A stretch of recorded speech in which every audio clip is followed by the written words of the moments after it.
Emily from Homemade Emily Jane. Let's talk about quilt batting. I have this big box of batting here and I cannot wait to tell you all about it. If you're wondering which batting is the best for your quilt project, let's first discuss some of the things that you might want to think about before picking your batting.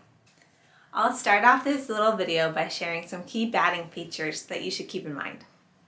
The first one I'll talk about is batting loft. Loft is just a fancy word for height, and sometimes the batting might be nice and thin and easy to work with, and other lofts might be a little bit puffier and therefore a little bit more challenging to work with, but will provide a little bit puffier of a quilt later on. Another important thing to think about is the quilting distance, which is how far apart your quilting is going to be.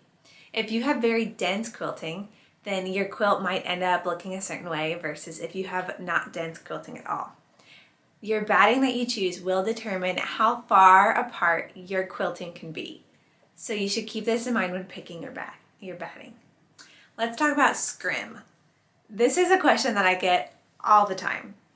Scrim in batting is just a thin stabilizing layer that's added on top of the batting, and it's needle punched to make it stick to it. The scrim makes the batting sturdier, which means that you can quilt further apart. One downside of having batting with scrim is that it might be difficult to hand quilt with. So you might want to choose batting with scrim if you have a quilt that you want to be a little bit sturdier or if you want to quilt further apart, but you might choose one without scrim if you want to hand quilt it or if you want it to have a more drapey feel. Some other things that you might want to think about are how you plan to base the quilt, as some batting is fusible and you can iron it directly to your quilt top.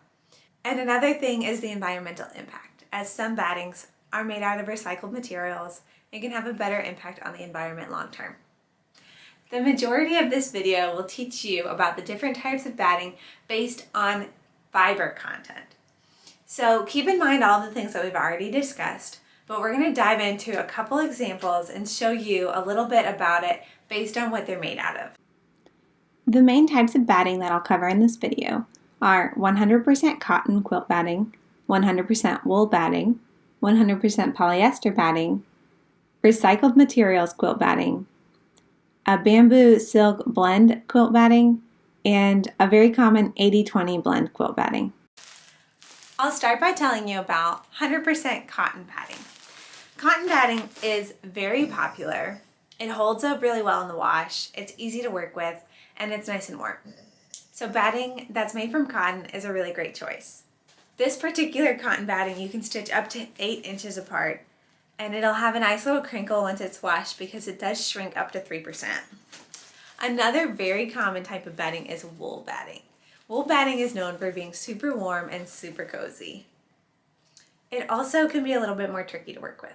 So if this is your first quilt project, I would definitely recommend staying away from the wool for now, but coming back to it later on.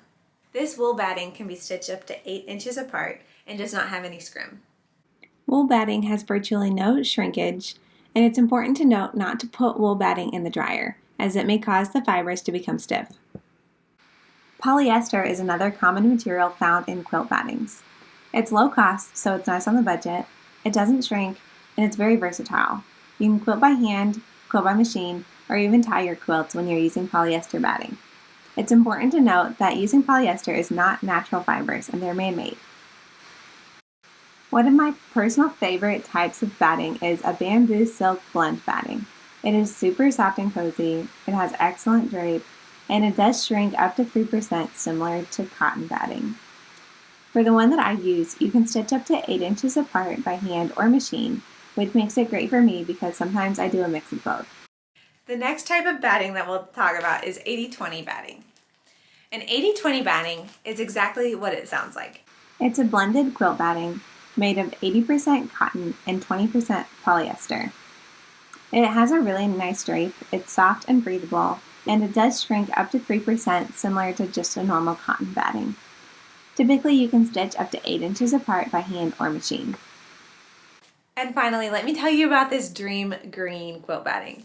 It has a little bit of a greenish tint, but really not much.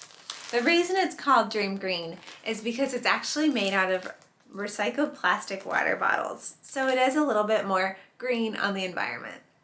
As far as the look and the feel goes, when you use batting like this, it's actually a polyester batting. So it'll behave a lot like polyester batting would, but it's made out of plastic. I'd like to wrap up this video by sharing what I think are the best quilt battings, depending on your need. First off, the best quilt batting for a budget is polyester quilt batting. My favorite quilt batting and the best for the drape and feel of a quilt is a bamboo silk blend quilt batting. The best for hand quilting is wool, and the award for best overall, in my opinion, is an 80-20 blend. If you haven't gotten the chance yet to try out any of these types of batting, I highly recommend it so that you can find what works best for you. Thanks so much for watching. I hope you learned something new about quilt batting and enjoyed this little video. Be sure to subscribe to my YouTube channel and check out homemadeemilyjane.com for lots more quilting tips, tricks, and inspiration.